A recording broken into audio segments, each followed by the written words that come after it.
Yvonne Henchliff, whose son Chris died following an alcohol-fuelled fight in Chesterfield town centre, has launched a campaign to encourage people to change their drinking habits. When my son died last July 2016, he died from a one-punch kill in Chesterfield town, and I looked for a group or a campaign group or an action group where I could maybe get some advice, talk to people, or maybe even lend my voice about what we was going through, and I couldn't find anything available for me. So I came up with Stay Cute and Dilute, which is a campaign to raise awareness of alcohol-fuelled violence in Chesterfield. Basically, we're not asking people don't drink. We're just, saying let's take it steady. Let's dilute in between drinks rather than preload, and enjoy your night and make sure that your children come home at end at night rather than what happened to Chris. And that's basically where Stay Cute and Dilute came from. So, how big a problem do you feel that is, alcohol-related violence in the area? Oh, it's horrendous. I haven't got them on me.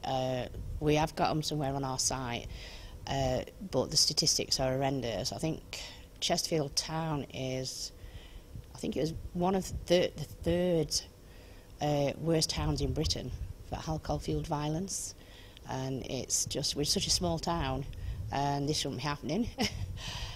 So I'm going to be getting together with the police soon as well, so to raise more awareness of what's happening in our small town, because we have got a beautiful town. Chesterfield is an amazing town, and it's just a shame that this is happening. The pub's staying open till 6 a.m. That doesn't help. I don't agree with that either.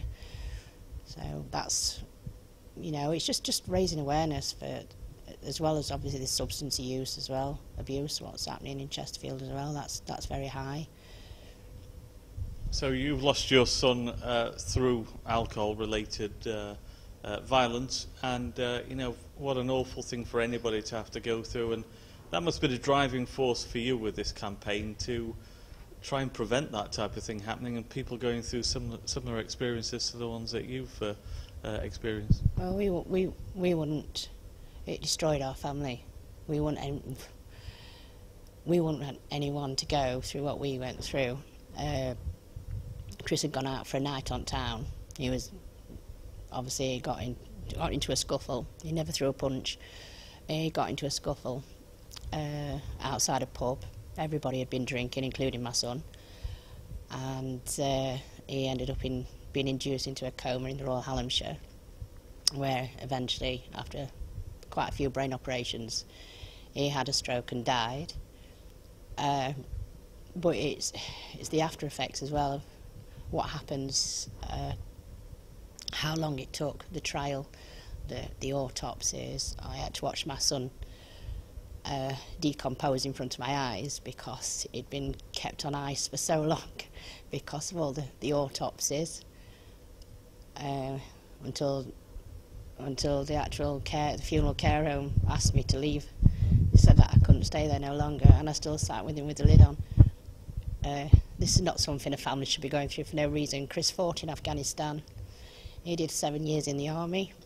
He was a gunner, tank driver. He was a good lad. He used to go running twice a week. Was ran up to his nan's. Have a game of snooker with his granddad. He weren't a bad boy, but he had a drink like rest of kids do today. Yvonne has called on pubs to do their bit to help promote sensible drinking. I tried as a parent. I stopped alcohol in the house. It didn't work. So I think we need pubs as well to, like, we have pub watch, but I mean, Stay Cute and Dilute, we could have posters up. We could have pubs promoting dilute drinks at a cheaper rate. I mean, some of the kids that I've talked to, the teenagers that I've talked to, young adults, they'll say like, well, it's more expensive to buy a soft drink, so we buy another lager. And they've told me that. I've sat and talked to some of the kids, and my children as well. Their friends of their friends. So it needs the pubs as well and the clubs to be promoting this. They can't be selling orange squash or J2O at prices, at the same price as a lager, because they're just going to choose a lager. So, you know, it needs to be done all the way across board.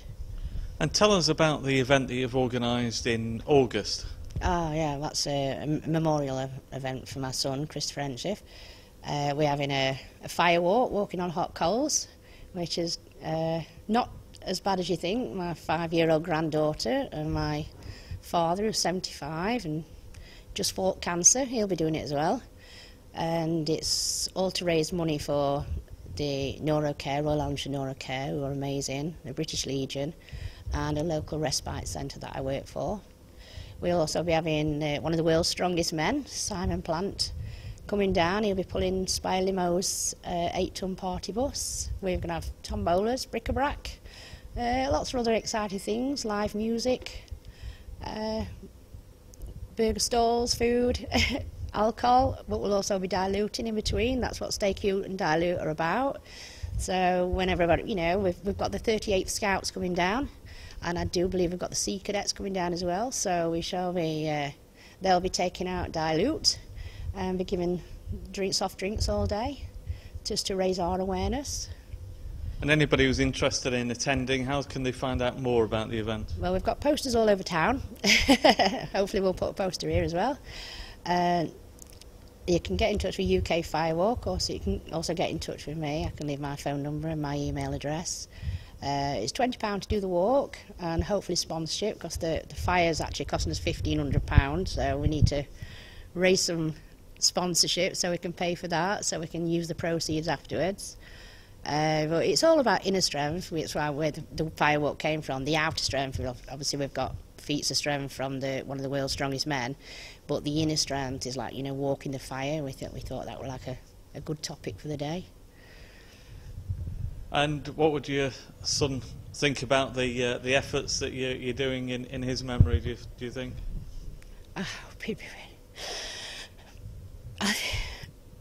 He was crazy. He loved doing crazy things. He'll be on that firewalk with me. He'd love it. He'd be very proud. I think he'd be very proud of